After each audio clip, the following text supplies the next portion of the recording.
तर भुजबळ, फडणवीस आणि अजित पवार यांनाही संपवू शकतात असं जरांगे पाटील यांनी म्हटलं आहे। मोठमोठ्या सगळ्या अंगावर घेतलं असेल पण मला घेऊ नका, मनोज जरांगे पाटील यांनी छगन भुजबळांना निशाणा साधलेला आहे। चालता उठता येत नाही आणि शेरोशायरी कशाला करता, असं देखील जरांगे पाटील यांनी भुजबळांना म्हटलंय। माझ्या नादी लागू नको, नाहीतर राहिलेले केसही गळतील। तुमचं नाव नाही घेतलं, उद्देश तुमच्याकडे आहे आणि मराठा समाज जो कोणी बोलला असेल त्याला म्हणा तू काय, मी फार मोठे मोठे लोक अंगावर घेतलेले आहे, तू किस झाड की पत्ती आहे।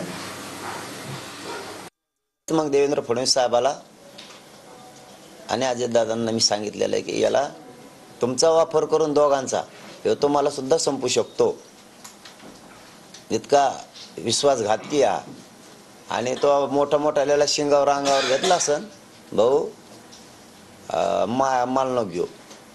अरे धाडकी पत्तीन फत्त्या कशाला, शेर आणतो गप पडायचं उगत, काय शेर आणतो, चालता येणं उठता येणं आणि शेर आणतोय कशाचा पत्ती काय काय काय पत्ती रे, गप पडू ग, माझ्याकडे नादीत लागू नको तू।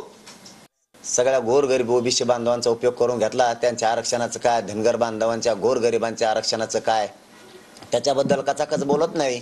आमचा धनगर बांधवांच्या आरक्षणाला धक्का लागत नाही तरी त्या गोरगरीब धनगर बांधवाला एकाचं दोन सांगून आमच्या विरोधात उभा करायचं काम करायला लागला। धनगर बांधव नाही ऐकणार, तो गावखेड्यातला धनगर बांधव मराठा समाजासोबतच आहे, इतकं स्वार्थी आहे, खूप स्वार्थी आहे।